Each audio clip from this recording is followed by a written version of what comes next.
ये लो बेबी, खाओ। ज्योति, क्या कर रही हो? तुम तो ऑफिस गई थी ना? तू कौन है बे?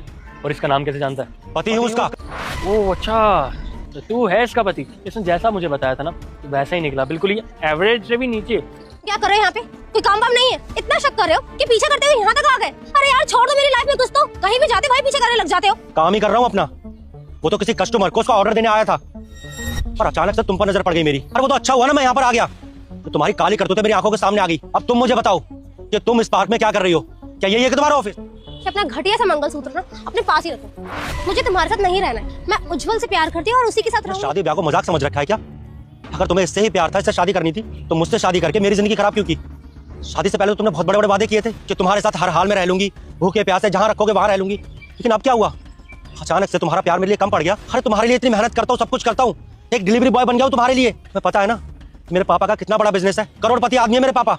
उसके बावजूद भी तुम्हारे प्यार में पागल होकर मैंने अपनी फैमिली को छोड़ दिया। मुझे लगा था कि तुम्हारे साथ रहूंगा तो मेरी जिंदगी अच्छी हो जाएगी, खुश रहूंगा। अगर मुझे आती ना तो मैं तुम्हारे जैसे लड़के से शादी ही नहीं करती। अरे किस्मत फूट गई थी मेरी जो तुम लिखे थे मेरी किस्मत में। और क्या बोल रहे थे? शर्म? हाँ आती है मुझे, तुम्हारे साथ घूमने में, तुम्हारे साथ चलने में। वो जो खटार से स्कूटी है ना उसमें बैठने में। मैं तो अपने एग्जिस्टेंस पे ना शक कर रही थी। मैंने तुम जैसे लड़के से प्यार किया, उससे शादी कर ली। किस्मत फूट गई थी यार मेरी। उज्जवल को देखो, मैं उसकी वाइफ नहीं हूँ, कुछ नहीं लगती, सिर्फ गर्लफ्रेंड है उसकी। उसने मेरे लिए क्या क्या किया है? ये रिंग देख रहे हो? ये उसने दिलाई है मुझे, पूरे 2 लाख रुपए की है। तुम ला सकते हो मेरे लिए? कर सकते हो कुछ भी? ढंग से खाना खिलाने की औकात नहीं है और इतनी बड़ी बड़ी बातें कर रहे हो। तुम्हारे साथ रहने का डिसीजन ही ना मेरा गलत है यार। सोच लिया है कि मैं तुम जैसे घटिया इंसान के साथ 1 मिनट और नहीं रहूंगी।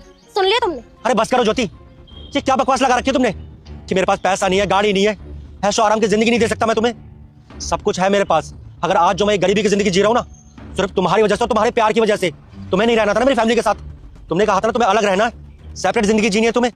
तुमने एक बात बिल्कुल सही बोली कि तुम मेरे जैसा लड़का डिजर्व नहीं करती, तुम इस जैसा लड़का ही डिजर्व करती हो। क्योंकि तुम जैसी लड़कियों को ना सिर्फ ऐसे आवारा और मतलबी लड़के ही पसंद आते हैं जो सिर्फ कुछ पल की खुशियां देते हैं लेकिन जिंदगी भर का साथ नहीं निभा सकते। बाद में पछताती है और तुम भी पछताओगे एक दिन, याद रखना मेरी बात। डोंट वरी, मैं नहीं पछताऊंगी। भरी थाली है ये, इसको ठोकर थोड़ी ना मारूंगी। तुम निकलो यहाँ से और दोबारा अपनी गंदी शक्ल ना मुझे मत दिखाना, समझे? अरे ओ इमोशनल अत्याचार, 1 लाख रुपए खुद रख ले अपने पास। मुझे पता नहीं है मेरा ब्योत कितना है। अभी बताया ना अंगूठी के बारे में, 2 लाख की तो सिर्फ अंगूठी है। तेरी इमेजिनेशन से बहुत परे। कल आएंगे इसके कपड़े लेने घर से। खैर छोड़, भाई पुराने कपड़े हो गए ना, साइड कर देते हैं। काम करके मिट्टी का तेल डाल के ना माचिस की तिल्ली लगा दी। मैं अपनी बाबू को ना शॉपिंग कराऊँ, न्यू कपड़े दिलाऊँ। चलो चले औकात में रहा कर। बाय।